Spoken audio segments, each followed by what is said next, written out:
কিছুক্ষণ আগেই ইরফান বাসায় এসে পৌঁছয়। তার মনের অবস্থা মোটেও ভালো না। কাল দুপুরের পর থেকে মেহেজা একবারও ইরফানের সাথে যোগাযোগ করেনি। সে ভেবেছে রাতে হয়তো কল করবে, তাও করেনি। ইরফান ঠিকভাবে পৌঁছে গেছে কিনা, খাওয়া দাওয়া করেছে কিনা কিচ্ছুর খবর নেয়নি পাষাণ মেহেজা। আচ্ছা, সে কি জানে ইরফান কাল বাসায় ছিল না? জানবে কিভাবে? সে তো জানতেই চায়নি। তাছাড়া তার অত সময় কোথায়? সে তো ভাইয়ের বিয়ের আনন্দেই মত্ত হয়ে আছে। ইরফান মনে মনে পণ করে যতক্ষণ না মেহেজা তার কাছে আসছে সে মেহেজার কাছে যাবেই না, যোগাযোগও করবে না কোনো প্রকার। থাকুক না সে তার মতো। ইরফান তার স্বাধীনতায় বাধা দেয়নি, শুধু একটু যত্ন চেয়েছে, যা প্রতিটি স্ত্রী তার স্বামীকে করে থাকে। চোখে সানগ্লাস দিয়ে গাড়িতে হেলান দিয়ে ভাব নিয়ে দাঁড়িয়ে আছে সিনান। অনাকে তার দুই চোখ সেই কখন থেকেই খুঁজে চলেছে, কিন্তু তার দেখা মিলছেই না। মেয়েটা বড্ড অসভ্য, কোনো কথা শুনতে চায় না তার। সিনানকে সবসময় যা নয় তাই ব্যবহার করে। অতি দ্রুতই সে এই মেয়ের ব্যবস্থা করবে বলে সিদ্ধান্ত নেয়। পার্লারে এসেছে মেহেজা, রিমি, ঈশিতা, অনা, প্রথি আর রুম্পা। এখান থেকে আবার কমিউনিটি সেন্টারে যেতে হবে। সেখান থেকেই রিমা তার বাবার বাসায় যাবে। তারা 3 দিনের জন্য কমিউনিটি সেন্টারটা নিলেও শুধুমাত্র 2 দিনই এসেছে, 1 বিয়ে ও 2 বৌভাত। অবশ্য কিছু রিলেটিভস ছিল দুই পক্ষেরই, যারা রক্তের দিকে আত্মীয় নয়, কাজের ক্ষেত্রে পরিচিত। এমন অনেকেরই থাকার ব্যবস্থা করা হয়েছিল সেখানকার কিছু ভিআইপি রুমে। গতকাল যখন অনা কেঁদে দিয়েছিল তখন সে সবটাই মেহেজাকে আর প্রতীকে জানায়। তারা প্রথমে সিনানের ব্যাপারে এমন কথা বিশ্বাসই করতে পারেনি, কিন্তু অনাও মিথ্যে বলছে না তা স্পষ্ট। অনা তাদের মিথ্যে বলতে যাবে কেন? সে এমন মেয়েই নয়। সিনানের ওপর প্রচণ্ড আক্রোশ জমা হয় মেহেজার। ভেবেছে কালকেই কিছু করবে, কিন্তু বাসায় গিয়ে জানতে পারে সিনান তার বাড়ি চলে গেছে। অগত্যা অতিমাত্রায় রাগ নিয়েও তাকে শান্তই থাকতে হয়। পার্লার থেকে সেজে বের হওয়ার পর অনার চক্ষু যেন বেরিয়ে আসে। সামনে সিনান গাড়ির সাথে হেলান দিয়ে এখনও সেই একই ভঙ্গিতে দাঁড়িয়ে আছে। মেহেজা সিনানকে দেখে কিছুটা খুশি হয়। কপট রাগ নিয়ে সিনানের দিকে এগিয়ে গিয়ে বলে, আপনি এখানে কেন? আমাকে এখানে পাঠানো হয়েছে ভাবিকে নিয়ে যাওয়ার জন্য, তাই এসেছি। সিনান ভাই, আপনার সাথে আমার গুরুত্বপূর্ণ কথা আছে। কিন্তু আমার নেই। মেহেজা সিনানের এমন খাপছাড়া জবাবে ভীষণ রেগে যায়। সে প্রতিটি জবাব এক ধ্যানে অনার দিকে তাকিয়েই দিয়েছিল, তা মেহেজার চোখ এড়ায় না। মেহেজা আবারও কিছু বলতে যাবে, পেছন থেকে রিমি বলে, আমি তো 6 জনের জন্যই আসিনি ভাবি, আমি কেবল আপনার জন্যই এসেছি। এখন চাইলে আমি ঈশিতা আর রুম্পাকে সাথে নিতে পারি। এই 3 বান্ধবী তাদের রাস্তা মাপুক। সিনানের এমন কথায় অনা খুব লজ্জিত হলো। মেহেজারও খুব খারাপ লাগে, কিন্তু মুখে প্রকাশ করে না। তখনই প্রথি বলে, ইয়া শিওর, আপনি ওনাদের নিয়ে যেতে পারেন। সেই আমাদের উবার এসে গেছে অলরেডি। আসলে আগেই জানতাম যে ভাবিকে নিতে ভাইয়া নিশ্চয়ই কোনো ড্রাইভার পাঠাবে। সেই হিসেব করলে আমাদের এক্সট্রা গাড়ি লাগতোই। উপস্থিত বুদ্ধি আমার আবার একটু বেশি, তাই আধ ঘন্টা আগেই উবার বুক করেছি। পাশেই একটি কালো গাড়ি এসে থামাতে সিনান আর কিছু বলার সুযোগ পেল না। প্রথি তাকে অপমান করেছে ভাবতেই তার রাগ উঠে যায়। সে দ্রুত গাড়িতে বসে বাকিদের ওঠার জন্য বলতেই সবাই গাড়িতে বসে পড়ে। সিনানও খুব জোরেই গাড়ি চালিয়ে চোখের আড়ালে চলে যায়। প্রথি সেদিকে তাকিয়েই মিটিমিটি হাসছে। মেহেজা অবাক হয়ে তাকে বলে, এই, তুই কখন ওবার ডেকেছিস? দেখলাম না তো। আরে না, উবার টোবার কিছুই ডাকিনি। আসলে গাড়িটি কার এবং কেন এসেছে আমি সেটাও জানি না। কি? তাহলে যে বললি এটা তুই ডেকেছিস? আরে, সে আমাদের বিন্দাস মস্তিষ্কে অপমান করতে পারে, আর আমরা বুদ্ধি খাটিয়ে ঠান্ডা মাথায় তাকে অপমান করতে পারবো না? লোকটা যখন আমাদের হেয় করেছিল তখনই দেখি এই গাড়িটা এখানে পার্ক করতে চাইছে, আর অমনি আমার মাথায় প্ল্যান চলে আসে। বাই দি ওয়ে, আমি কিন্তু এখন সত্যি উবার ডাকছি। প্রে কর যাতে এইরকম একটা গাড়ি পাই, না হলে ইজ্জত যাবে এবার। মেহেজা আর অনা বিশ্বজয় করার মতো হাসি দেয়। এই না হলে তাদের ফ্রেন্ড। প্রতি লোকেশন দিলে দেখে তাদের অতি কাছেই একটি উবার আছে। সেই উবারটি ডাকলেই একটি নম্বর থেকে কল আসে। গাড়ি চালক তাদের কোথায় আছে জানতে চাইলেই সে পার্লারের নাম বলে। তখনই সেই কালো গাড়ি থেকে একজন 40 থেকে 45 বছর বয়সী একটা লোক বেরিয়ে আসে। তাদের দিকে লোকটি এগিয়ে আসতেই মেহেজা ভ্রু কুঁচকায়। লোকটি তাদের উদ্দেশ্য করে বলে, আপনারাই কি ওবার ডেকেছেন? মেহেজা চমকিত স্বরে বলে। জি। লোকটি হালকা হেসে বলে, আসুন আসুন, আমার গাড়িতে যাবেন, আমি সেই চালক। তারা তিনজনেই চরম অবাক হয়। আদৌ সম্ভব এতটা কোইন্সিডেন্স? আল্লাহ যখন দেয় সবটা উজাড় করেই দেয়। খুশি খুশি নয়নে তারা একে অন্যের দিকে তাকিয়ে ইয়াহু বলে মৃদু চিৎকার করে। বেচারা ড্রাইভার চকিত নয়নে চেয়ে রয় শুধু। তার মাথায় একটা কথাই বাড়ি খাচ্ছে, এদের মাথায় গন্ডগোল আছে নাকি? সামান্য উবার দেখে এত উচ্ছ্বসিত হওয়ার কি আছে? কমিউনিটি সেন্টারে আসার পর থেকেই মেহেজার দু চোখ ইরফানকে খুঁজে চলেছে। মাহিমা বেগম আর আহনাফ মজিদকে দেখে সালাম দিয়ে কুশলাদি বিনিময় করে ইরফানের কথা জিজ্ঞেস করতেই তারা বলে, ইয়াস একটু বাইরে গেছে, জরুরি ফোন কল এসেছে তাই অ্যাটেন্ড করতে গেছে। মেহেজাও ছুট লাগায় বাইরে। মেহেজা কি জানতো লোকটা তার ওপর অভিমানের পাহাড় তৈরি করে রেখেছে? না জেনেই সে মস্ত বড় ভুল করে ফেলেছে। বড় বড় কদম ফেলে হল থেকে বেরিয়ে বাইরের গার্ডেন এরিয়াতে এসে দাঁড়ায় মেহেজা। এদিক ওদিক চোখ বুলাতে ইরফানকে চোখে পড়ে। একটি কালো শার্ট আর কালো প্যান্ট পরে আছে সে। বরাবরের মতোই শার্টের হাতাটা ফোল্ড করে রেখেছে। এতে করে তার বলিষ্ঠ হাতটি সবসময় নজর কাড়ে যেন। পুরুষ মানুষ যখন এভাবে শার্ট পরিহিত থাকে সত্যিই তাদের দেখতে অসাধারণ লাগে। সেখানে সুঠামদেহী ইরফানকে তো আরও বেশি সুদর্শন লাগছে। মেহেজা এক দৃষ্টিতে তার দিকে তাকিয়ে থেকেই হুট করে চেহারায় কঠোরতা আনে। লোকটা সবসময় এত বেশি পরিপাটি হয়ে থাকে কেন? মেয়ে পটানোর ধান্দা না? মানুষ তো সুইট 16 খোঁজে, আর সে না হয় একটু বেশি, তবুও তো সুইট 18 বউ পেয়েছে। তারপরেও পর নারীকে ইমপ্রেস করে কি মজা পায়? আশেপাশে একটু চোখ বুলিয়ে দেখে কেউ আছে কিনা, তারপর দূরে দু একজনকে দেখে আর ততটা পাত্তা দেয় না। ইরফানের পেছনে গিয়ে দাঁড়ায় সে। কোনো কথা বা শব্দ কিছুই করছে না সে। ইরফান নিজেই কথা বলতে বলতে পেছন ফিরে মেহেজাকে দেখে চোখ সরিয়ে নেয়। তার কেন যেন মনেই হচ্ছিল মেহেজা তার আশেপাশেই আছে। পারফিউমের স্মেল টেনে সে মেহেজাকে চেনে না, কারণ কত পারফিউমই তার আছে, আর সবচেয়ে বড় কথা সে পারফিউম ব্যবহার করে না লোকসমক্ষে। ইরফান ভালো করেই জানে ইরফান যখন একাকী থাকে সেই সময়টাতে মেহেজা স্বাদ বেশি করবে, পারফিউম দেবে, সবচেয়ে ভালো ঘ্রাণ যেটাই আছে সেটাই দেবে। প্রথম যখন মেহেজারা এসেছিল তখন সে এমনটাই করত। সত্যি বলতে পারফিউমের ঘ্রাণে মাঝে মাঝেই ইরফানের মনে নিষিদ্ধ ইচ্ছা জাগাত। তবুও কোনোভাবে সে নিজেকে সামলে নিত। তার এখনও মনে আছে তাদের বিয়ের রাতেও মেহেজা সেজেগুজে এসেছিল, আর সাথে সেই চমৎকার পারফিউমও দিয়েছিল। সেই রাতে তো সে এমনি এমনি আকৃষ্ট হয়নি। মেহেজার দেহের গঠন, তার জামা, সাজ আর ইরফানের রাগ, আক্রোশ সব মিলিয়েই তো সেই রাতে ভিন্ন সূচনা হয়েছিল। তবে সেই বন্ধন পবিত্র ছিল এবং এখনও আছে। ইরফান তপ্ত শ্বাস ফেলে সেখান থেকে চলে যায়। সামনেই ছাউনিতে গিয়ে একটি সোফায় বসে মেহেজার মনে হলো ইরফান আবার পুরনো ইরফান হয়ে গেছে। মেহেজা তার পেছন পেছন ঘুরঘুর করতো, আর সে দেখেও না দেখার ভান করত। মেহেজা পুরনো প্রত্যাখ্যানগুলো মনে করতেই রেগে অগ্নিশর্মা হয়ে যায়। ইরফানের পাশে গিয়েই তার গায়ের সাথে গা লাগিয়ে বসে। আগে তো আর স্পর্শ করতে পারতো না, তাই বেটা লাই পেয়েছে। এবার কথা না শুনলে বুকে পিঠে দুঘা লাগিয়েও দিতে পারবে সে। ইরফান মেহেজাকে আরেকবার দেখে নিয়ে কথা বলা শেষ করে ফোনটা হাতেই মুষ্টিবদ্ধ রেখে সোফায় হেলান দিয়ে চোখ বোঝে। সত্যি বলতে এতক্ষণ যাবৎ সে মেহেজার সঙ্গই চাইছিল।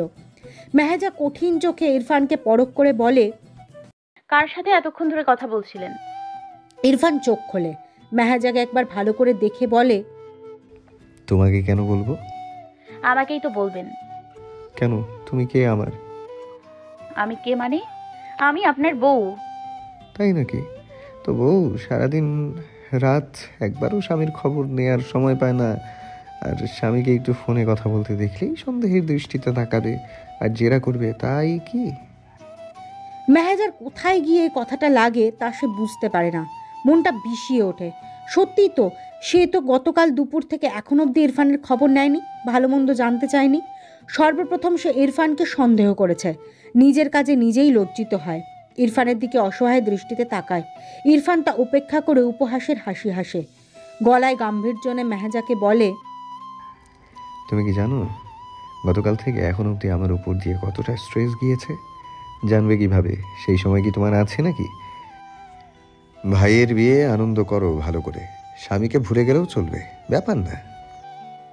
মেহেজা এবার ইরফানের কথা শুনে নিজেকে স্থির রাখতে পারল না, অন্যদিকে মুখ ফুরিয়ে নেয়। সাথে সাথে তার দু চোখ বেয়ে পানি নামে। সে তো এখনো কিশোরী, সংসার, স্বামী এসব তো তার কাছে এখনো কষ্টের ব্যাপার। শারীরিক এবং মানসিক দুইভাবেই সে অপ্রস্তুত। তাও সে দুই রকমভাবেই ইরফানকে সঙ্গত দিয়েছে। ইরফান তো জানেই সে ম্যাচিওর নয়, তার মধ্যে দুরন্তপানা এখনও বিদ্যমান। তারপরেও কি সে পারে না মেহেজার প্রতি একটু সদয় হতে?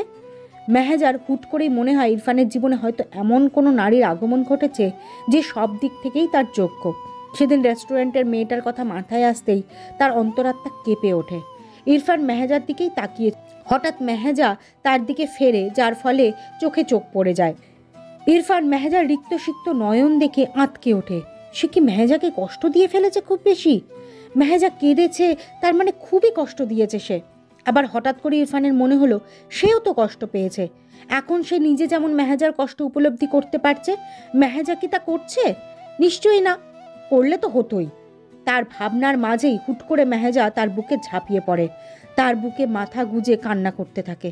কান্নারত অবস্থায় সে ইরফানকে বলে, সত্যি করে বলুন তো, আপনি কি আমাকে ছেড়ে দেবেন? আপনার কারোর সাথে সম্পর্ক আছে? ইরফান অবাক হয় খুব বেশি। কোন লেভেলে সন্দেহ মেহেজা করতে পারে সে ভেবেই পাচ্ছে না। এত সন্দেহ কেন তার অন্তরে? সে কি ইরফানকে চেনে না? মেহেজা তার জীবনে প্রথম ও শেষ প্রণয়িনী, তা কি সে জানে না? ইরফান চাইলেও মেহেজাকে তার সাথে মিশিয়ে নিতে পারে না। মেহেজাই তার নিকটে আসে, অশ্রুসিক্ত নয়ন তুলে সে ইরফানের দিকে তাকায়। তাতেই ইরফান রাগ অভিমান ভুলে মেহেজাকে জড়িয়ে ধরে তার শক্ত বাহুবন্ধনে আলতো করে হেসে বলে, অফিসের খান সাহেবের ফোন ছিল, আমাদের ম্যানেজার, চাইলে চেক করতে পারো। আমার ফোনে কল রেকর্ডারও আছে, চাইলে শুনতেও পারো। মেহেজা আবার নিজের কাছে লজ্জিত হয়। সে বুঝতে পারে ইরফানের কোথায় সে আঘাত করেছে।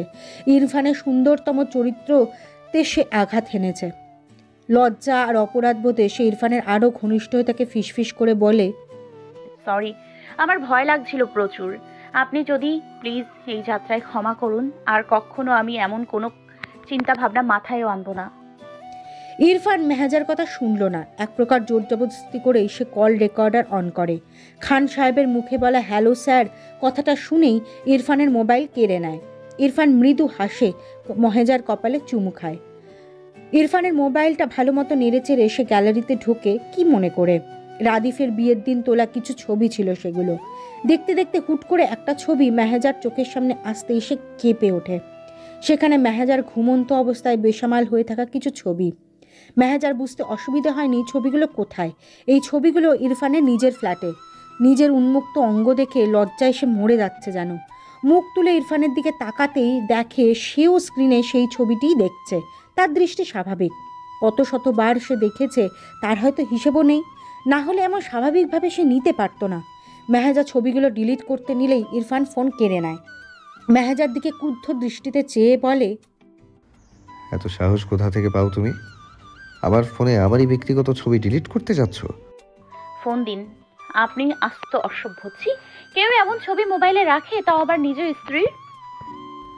তো পরের স্ত্রীর রাখবো নাকি? ঠোঁট কাটা কেন আপনি? হ্যাঁ, লজ্জা শরম আপনার নেই আমার কাছে? আপনি আমার এই রকম ছবি রাখতে পারেন না।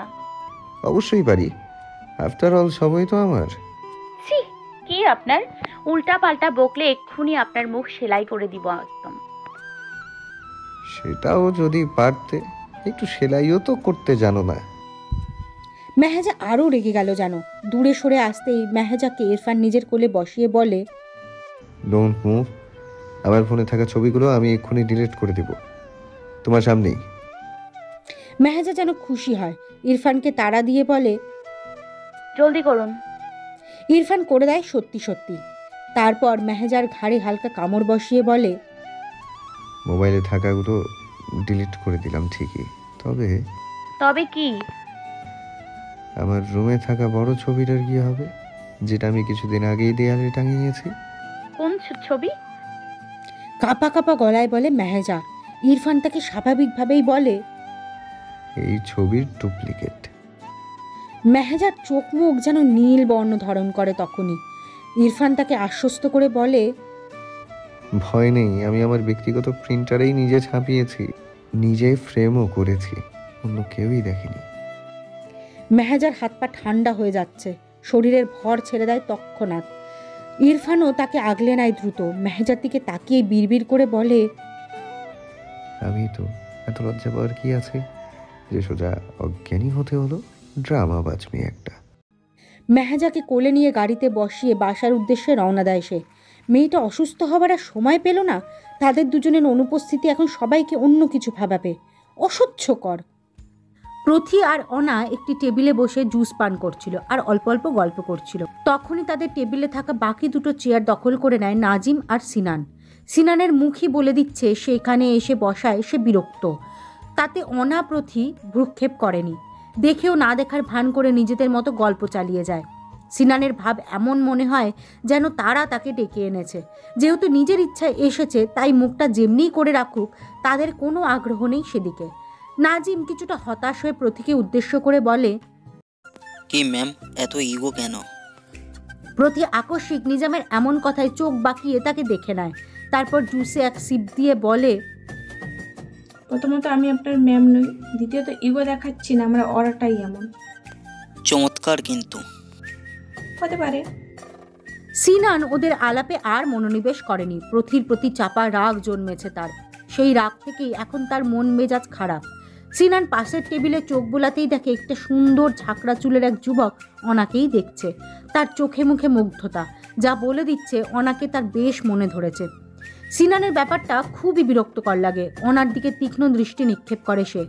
তখনই তার কানে ভেসে আসে নিজাম আর প্রথির আরও কিছু কথা। না চাইতেও শুনতে হয় তাকে। আপনার নামটা তো বললেন না। প্রথি মজুমদার। নিজাম আহত দৃষ্টিতে তাকিয়ে বলে, সনাতন ধর্মাবলম্বী? না, খাঁটি মুসলিম। কেন, মুসলিমদের মজুমদার নাম শোনেননি? শুনেছি, তবে পথি নামটাও একটা কি, আর আমি হিন্দু না মুসলিম তা নিয়ে আপনারা তো ইন্টারেস্ট কেন? আপনি নিশ্চয়ই আমাকে বিয়ে করতে যাচ্ছেন না? জি হ্যাঁ, বিয়ে তো করতেই চাই।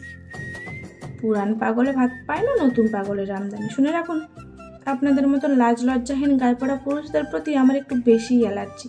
ছ্যাঁচড়া বললেও ছ্যাঁচড়া শব্দটির অপমান হবে। আপনি তার থেকেও 10 মাইল পেছনে। নিজাম অবাক দৃষ্টিতে প্রথিকে দেখছে। এমন মেয়ে সে কখনোই দেখেনি। দেখতে যতটা নম্র ভদ্র এবং বোকাশোকা, ভেতরটায় সে এসবের ধারও ধারে না যেন। সিনানও কিছুটা চমকিত হয়, তবে প্রথির কথার ধরনে না, তার ধর্ম সম্পর্কে জেনে। এতদিন সেও তো তাকে বিধর্মী মনে করেছিল। আজকাল নামগুলোই এমন যে ছেলে মেয়ে, হিন্দু মুসলিম বৌদ্ধ খ্রিস্টান এসবের পার্থক্য ধরা যায় না। এখানেও যেন সে খুব বিরক্ত হলো। অনা একের পর এক প্রথির শান্ত মস্তিষ্কে করা অপমানগুলো উপভোগ করছে। মেয়েটাকে ধরে একটা চুমু খেতে ইচ্ছে করছে এবং সে চট করেই প্রথির ডান গালে একটু চুমু খায়। প্রথি বুঝেছে কারণ কি, তাই সে মৃদু হাসে। তবে ব্যাপারটা সিনান আর নিজামের কাছে কেমন একটা লাগে। সিনানের প্রথিকে ধরে চড়াতে ইচ্ছে করে। মেয়েটা তার ব্যক্তিগত চুমুতেও ভাগ বসাচ্ছে। ওদের দিক থেকে মুখ সরিয়ে পাশের টেবিলে আবারও তাকায় সে। দেখে সেই সুন্দর্শন যুবকটি মুখ কুঁচকে আছে। সিনানের মনে হয় মেঘনা চাইতেই বৃষ্টি পেয়ে গেছে সে। চট করে উঠে গিয়ে সেই ব্যক্তির পাশের একটি চেয়ারে বসে পড়ে। নিজামও থমথমে মুখ নিয়ে সে জায়গা ত্যাগ করে। প্রতি আর অনা আবারও গল্পে মশগুল হয়। সিনান এই সুযোগটি কাজে লাগায়। হালকা কেশে যুবকটির মনোযোগ কাড়ে। ভদ্র যুবক কিছুটা মৃদু হেসে সিনানকে বলে, কিছু বলবেন মিস্টার? জি হ্যাঁ, আপনাকে সেই কখন থেকে দেখছি ওই হোয়াইট ড্রেস পরা মেয়েটির দিকে তাকিয়ে আছেন। যুবকটি যেন কিছুটা ঘাবড়ে যায়। মিনমিনে গলায় সিনানকে জিজ্ঞেস করে, আপনি কি মেয়েটির ভাই? সিনান ভ্যাবাচাকা খেয়ে যায়। দ্রুত গতিতে মুখ দিয়ে উচ্চারণ করে, কি যা তা বলছেন? ভাই হতে যাব কেন? রাদীপের ছোট বোনের ফ্রেন্ড হয় এই মেয়েটি, আমি সেই সুবাদেই চিনি তাকে। যুবকটি যেন স্বস্তি খুঁজে পায়। মুখে অমায়িক হাসি ঝুলিয়ে বলে, আসলে মেয়েটিকে আমার পছন্দ হয়েছে। আমি রিমির ফুফাতো ভাই অর্ণব। আমি রাদীপ ভাইয়ের ভাই ব্রাদার সিনান। ও, যেহেতু মেয়েটিকে আপনার মনে ধরেছে, তাই ভদ্রতার খাতিরে আপনাকে একটা সত্য জানিয়ে বড় ভুলের হাত থেকে বাঁচাতে চাই। মানে কেমন ভুল? ওই মেয়েটির নাম হচ্ছে সুমনা। ও একটা LB. What, are you kidding? No, আপনি কি দেখেননি সে তার পাশে থাকা তার বান্ধবী প্রিয়াকে চুমু খেয়েছে? তারা একে অন্যকে ডেট করছে। Are you sure? 100%। দেখেননি? আমার ফ্রেন্ড একটু প্রিয়াকে ইমপ্রেস করতে গেছে, সে সরাসরি বলে দেয়, I am lesbian and Sumana is my girl. তাই নাকি? জি হ্যাঁ, আমি মিথ্যা কেন বলবো? আমি একজন ভদ্রলোক, মিথ্যা আমায় শোভা পায়? আপনিই বলুন। না তো, একদমই না। আজকালকার মডার্ন ছেলেমেয়েগুলো দুনিয়া ধ্বংস করে ফেলবে দেখছি। এদের তো জাহান্নামের আগুন জ্বালিয়ে ছাই করবে। না না, জাহান্নাম পর্যন্ত যাওয়া লাগবে না। অভিশাপ দিয়ে আপনিও পাপের ভাগীদার হবেন না please. Thank you very much brother.